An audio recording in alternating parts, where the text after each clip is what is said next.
औरैया में सीएम योगी आदित्यनाथ ने किया बाढ़ग्रस्त गांवों का हवाई निरीक्षण और बांटी राहत सामग्री किट। मुख्यमंत्री योगी आदित्यनाथ ने बरसते पानी में किया बाढ़ग्रस्त गांवों का हवाई निरीक्षण।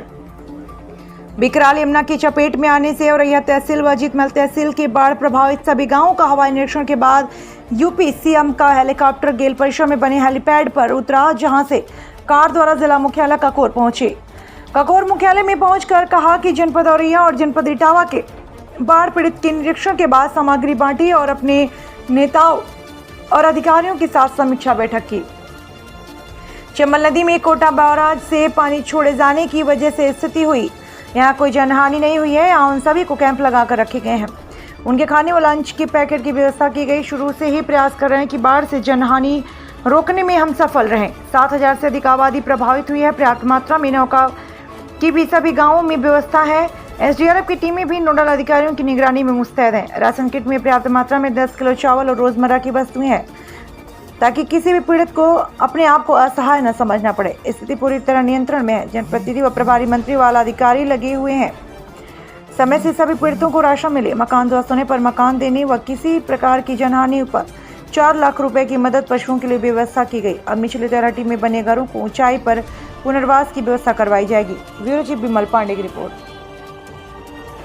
हाँ सर आपका आशीर्वाद है सर। मित्रों, आज मैं यहाँ पर जनपद औरैया और जनपद इटावा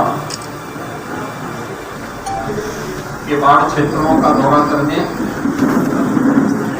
पीड़ित परिवारों को और प्रभावित परिवारों को राहत सामग्री के वितरण की समीक्षा करने के लिए यहाँ पर आया हूँ। मैंने भी अपनी सरकार के माननीय जो मंत्रीगण हैं, माननीय सांसद जी हैं, विधायक हैं, सबके साथ अभी इस बात की समीक्षा भी की है। इससे पहले मैंने जनपद औरैया और इटावा के कुछ गाँवों का हवाई सर्वेक्षण करके बाढ़ की स्थिति का अवलोकन भी किया है। हम सब जानते हैं कि चंबल नदी के कारण राजस्थान के कोटा बांध से भारी पैमाने पर पानी छोड़ने के कारण इस प्रकार की स्थिति पैदा हुई। लेकिन समय से उठाए गए कदमों के कारण जनपद औरैया में जन हानि नहीं है। प्रत्येक नागरिक सुरक्षित स्थिति में है और उन्हें न केवल राशन किट आपदा राहत मद से उपलब्ध करवाने की कार्रवाई हो रही है, बल्कि फूड पैकेट भी हर एक जगह उपलब्ध करवाने की कार्रवाई चल रही है। जगह जगह कैंप लगाए गए हैं। इस समय जो बाढ़ की स्थिति आई है, यह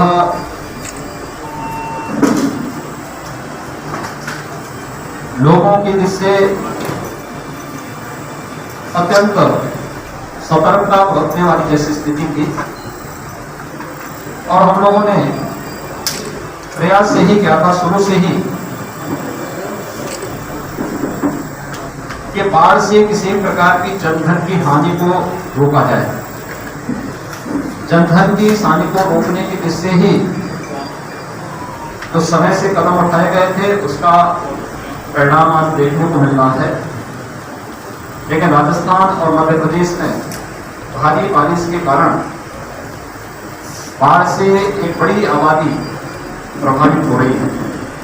7,000 से अधिक की आबादी यहाँ पर प्रभावित हुई है। 13 गांव और 14 उसके मजरे हैं जो इस बाढ़ की चपेट में आए हैं। मैंने उनमें से ज़्यादातर का भी भ्रमण किया है, हवाई सर्वेक्षण भी किया है। इसमें पर्याप्त मात्रा में नौकाओं की व्यवस्था की गई है।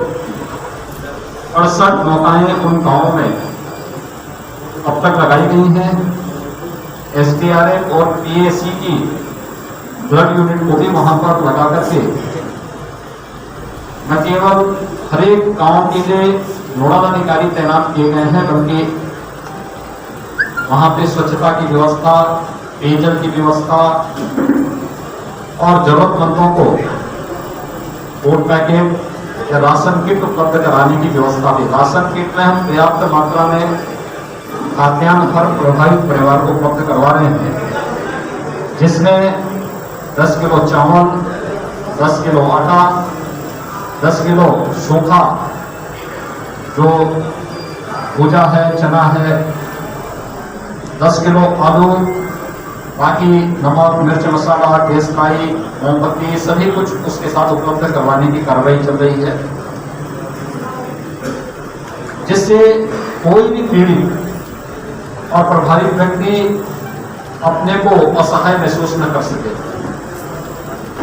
मनुष्य के साथ साथ पशुओं के लिए भी सरकार ने चारे की व्यवस्था की है, चारा उपलब्ध कराया जा रहा है। स्वास्थ्य विभाग की टीम वहां पर निरंतर कार्य कर रही है।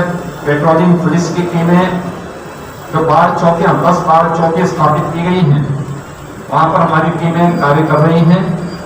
निरंतर हर एक गतिविधि पर नजर रखी जा रही है। यमुना जी के पानी में और चंबल के पानी में जो बढ़ोतरी थी अब वह कम हो रही है और